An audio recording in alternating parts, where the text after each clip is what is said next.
Hey guys, I got a new video for you today, and this is going to be on the CRKT Eraser or Mah Eraser. Now I have been seeing a couple of videos on this knife. There are two versions of it, the one that you see in front of you and then an all black tactical partially serrated one.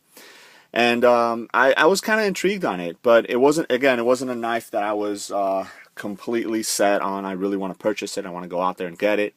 I kind of wanted to see what it looked like, feel it in my hands and stuff like that before I made that decision. Now, about a week ago, we had a local gun show here in West Palm Beach, so I went ahead and went to it. And luckily, one of the vendors had the knife. I started playing around with it.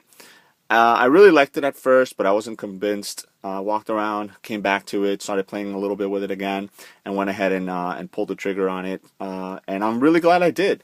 It's definitely a little bit bigger than your standard knife. I would consider it more of a large, everyday use knife. Not a very, I wouldn't consider it a tactical knife, just especially this one, because of the look and stuff like that. Maybe the all black one with the partial serration, you can kind of transition into that tactical category. But for the most part, this one, I went with this one just because I'm not a big fan of partial serrations or serrations at all. And I really like the color combo on this one. Just the bolsters with the handle and stuff like that. With the just the G10, the black G10.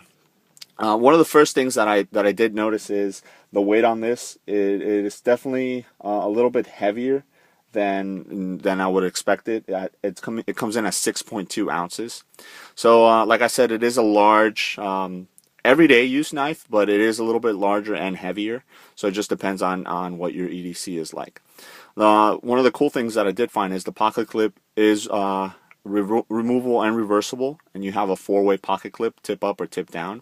Now also what I noticed is on the G10 side, the pocket clip actually has an indentation on either side where it would fit into, but not on the bolster side, which I thought that was interesting. So I haven't tried to switch it just to see how it fits, but just keep that in mind. As you guys can see there, you do have this little indentation where the pocket clip would go to, but you don't have it on the other side.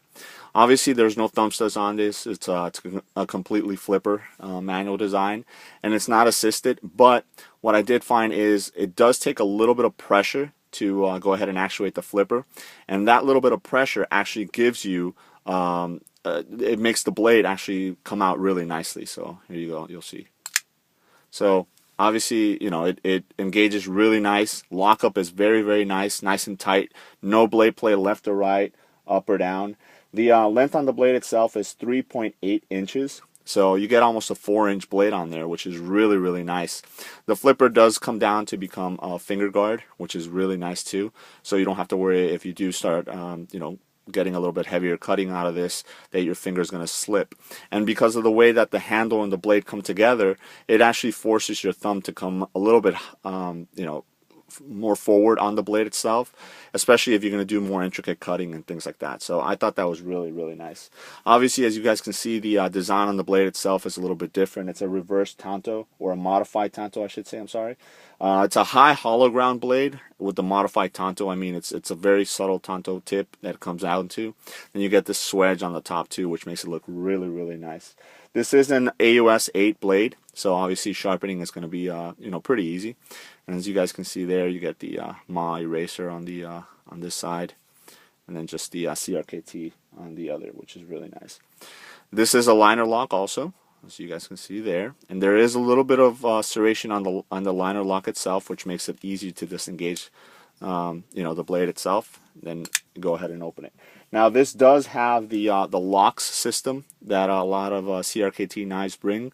Now what I was pretty happy about is that it doesn't engage automatically, and you don't need to disengage it at the same time that you do the liner lock in order to close it. So it's up to you whether you want to put it on or not.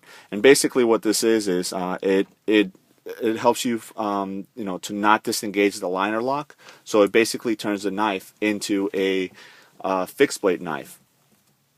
So that's really nice if you're going to be doing a lot of cutting and stuff like that, because you don't have to worry about the liner lock disengaging and then the blade closing on you.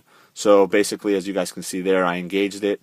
Now the liner lock would not, it won't move, so you don't run the risk of the blade coming down on your fingers. And then all you have to do is just bring this back and then just disengage the line lock to go ahead and close the blade. So that's pretty nice. Now, by way of comparison, just because I did the other video not too long ago, I have the Spyderco Manix 2, and that's just because I had it handy here, and it's a knife that everybody knows, size and stuff like that. I'll go ahead and put them both side by side so you guys can see the difference. Obviously, handles are pretty similar, but the main difference would be on the length of the blade, and obviously the look of the blade itself. Let me put them side by side. You guys will see that this is a pretty thick knife. It does have a backspacer that almost completely covers the knife, so you know, you get a pretty sturdy built knife there. Also, you get this these patterns in the back right here. I wouldn't call it serrations, but it does give you a little bit of grip on the knife itself.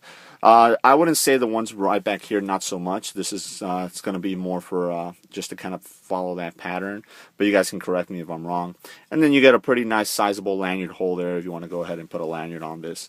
Now, the pocket clip for the knife itself is not a deep ride pocket clip, but it rides really, really nice. And you would think that because of the length of this pocket clip, it wouldn't be as good, but the pocket clip is really, really nice. I mean, it retains the knife very well, and because of the smooth G10 on there, the knife actually comes out of the pocket really, really easily, which is pretty nice. So there you go. This is the CRKT Mah Eraser.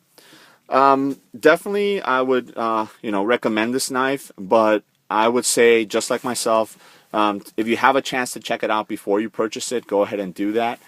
Just because, design-wise and just the weight especially, it might not be a knife for everybody. But if you want something big, not specifically tactical, unless you go with a black partially serrated one, then this would be a really nice knife to have. So there you go. Let me know if you have any questions. Thank you.